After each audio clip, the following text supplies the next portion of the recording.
Special report में आप सभी का स्वागत है। मैं हूं आपके साथ निशा शर्मा। आइए सूर्य से स्पेशल इस रिपोर्ट पर एक नजर डालते हैं।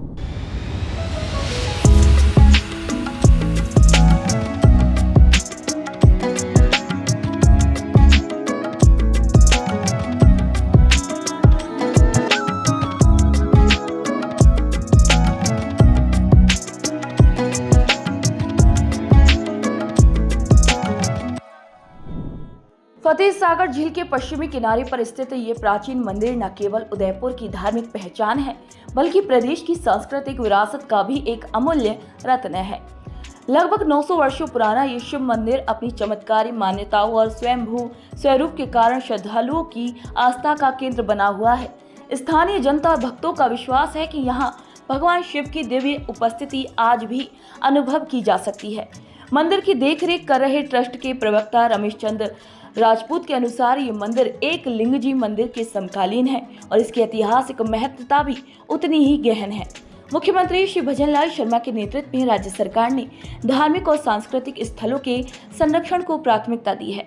सीएम श्री शर्मा ने ये सुनिश्चित किया है कि ऐतिहासिक आस्थाओं को संरक्षित करने के साथ साथ श्रद्धालुओं को सभी आधुनिक सुविधाएं भी उपलब्ध करवाई जाए।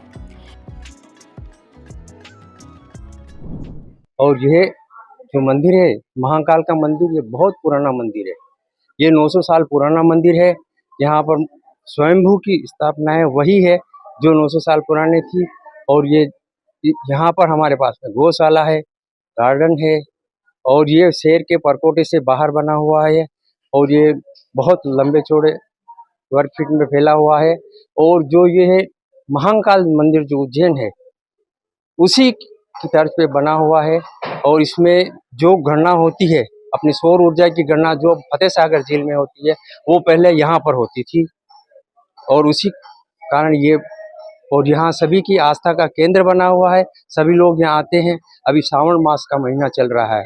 श्रावण मास के महीने में यहाँ पर 4 सोमवार की पूजा होती है। सभी लोग आते हैं। सोमवार के दिन यहाँ पर स्वयंभू की पालकी निकालकर हम अलग अलग जगह लेके जाते हैं। कभी वाटिका में ले जाते हैं, कभी गौशाला में ले जाते हैं, कभी फतेह सागर के पाल पर ले जाके उनकी पूजा अर्चना आरती करते हैं। महाकालेश्वर मंदिर की इस अद्भुत परंपरा ने न केवल धार्मिक आस्था को बल दिया है, बल्कि प्रदेश की सांस्कृतिक विरासत को भी गौरवान्वित किया है। भगवान शिव के चारों पहरों में भिन्न भिन्न रूपों में दर्शन देना, बालक, युवा, पूर्ण पुरुष और वृद्ध, ये परंपरा विश्व में अद्वितीय है।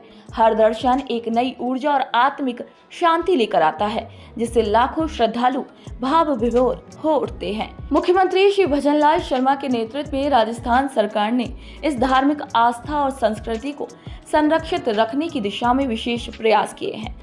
सीएम श्री शर्मा ने प्रदेश के श्रद्धालुओं को इस अलौकिक अनुभव से जोड़ने के लिए आवागमन सुविधाएं और धार्मिक पर्यटन को सशक्त किया है।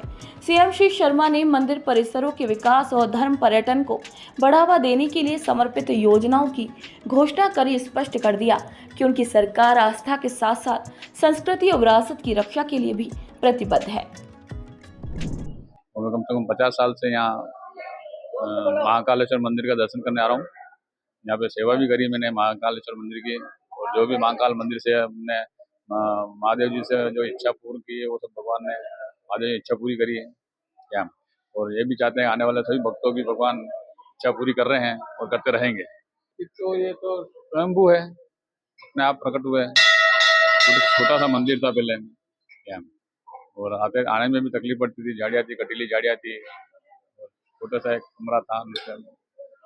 पुराना बहुत इतिहास बहुत लंबा जुड़ा है इसका। राजस्थान की सांस्कृतिक और आध्यात्मिक विरासत को सहेजने की दिशा में मुख्यमंत्री श्री भजनलाल शर्मा के प्रयास अत्यंत ही सराहनीय हैं। उनका मानना है कि धार्मिक स्थलों का संरक्षण केवल पर्यटन नहीं, बल्कि सामाजिक और सांस्कृतिक चेतना को भी सशक्त बनाता है।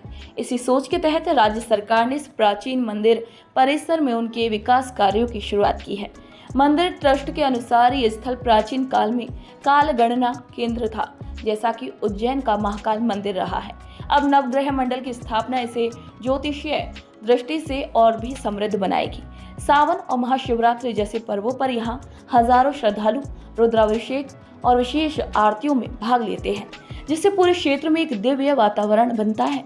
मुख्यमंत्री श्री भजनलाल शर्मा की दूरदर्शिता का ही परिणाम है कि यहाँ श्रद्धालुओं के लिए ध्यान मंडप, विस्तारित परिसर और आधुनिक पूजा सुविधाएं तैयार की जा रही हैं। ये पहल न केवल धार्मिक पर्यटन को प्रोत्साहित करेंगी बल्कि लोगों की आस्था और आत्मिक शांति को भी नया आधार देगी। राज्य सरकार की ये पहल राजस्थान की आत्मा से जुड़ाव का प्रतीक है। मेरे महाकाल का ये मंदिर है, बहुत वर्षों पुराना मंदिर है। यहाँ पे एक छोटा सा मंदिर हुआ करता था, आज देखिए इस मंदिर की भव्य मतलब बहुत बड़ा भव्य मंदिर हो गया है। कितना निर्माण हो रहा है इस मंदिर में।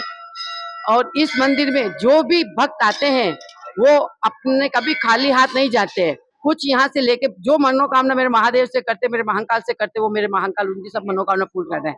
पर सबसे बड़ी विशेष बात यह है कि मेरे ये यहाँ पर झील का किनारा है फतेह सागर, और इसी फतेह सागर के किनारे मेरे महाकाल विराजमान है और गंगा भी नीचे मैया, गंगा मैया भी है यहाँ पे। और ये यहाँ के मतलब जो गंगा किनारा और महाकाल का स्वयंभू मंदिर है, यहाँ पर पार्थेश्वर शिवलिंग की हम काफी वर्षों से हम यहाँ पे पूजा कर रहे हैं। और जिन्होंने यहाँ पर पूजा करी है पार्थेश्वर शिवलिंग की, यहाँ पर हम पूजा करते हैं पार्थेश्वर शिवलिंग की और फिर हम जल में विसर्जन कर देते हैं। तो हम सब जितने भी भक्त हैं उन सबकी मनोकामना यहाँ पर पूर्ण होती है। मुख्यमंत्री श्री भजनलाल शर्मा के नेतृत्व में राजस्थान सरकार ने एक बार फिर ये सिद्ध कर दिया है कि धार्मिक स्थलों का संरक्षण केवल परंपरा निभाने का कार्य नहीं बल्कि सांस्कृतिक चेतना को जीवंत रखने का सशक्त प्रयास है। महाकालेश्वर मंदिर जैसे ऐतिहासिक और धार्मिक स्थलों का जीर्णोद्धार न केवल श्रद्धालुओं को सुविधाएं देने की दिशा में एक महत्वपूर्ण कदम है बल्कि यह पर्यटन को भी एक नई उड़ान देने वाला कार्य है। उदयपुर स्थित ये प्राचीन मंदिर न सिर्फ श्रद्धा का केंद्र है बल्कि हमारी ऐतिहासिक और सांस्कृतिक पहचान का भी प्रतीक है। सीएम श्री शर्मा के नेतृत्व में इस मंदिर को संवारने का जो कार्य किया जा रहा है उसे ये स्थान अब वैश्विक स्तर पर भी आकर्षण का केंद्र बनता जा रहा है। यहाँ की परंपराएं, धार्मिक अनुष्ठान और भक्तों की आस्था इसे विशेष बनाते हैं। भजनलाल सरकार की ये पहल दिखाती है कि जब नेतृत्व दूरदर्शी हो तो आस्था और विकास दोनों एक साथ आगे बढ़ सकते हैं। मुख्यमंत्री श्री भजनलाल शर्मा की यही सोच राजस्थान को एक समृद्ध सांस्कृतिक राज्य के रूप में स्थापित कर रही है।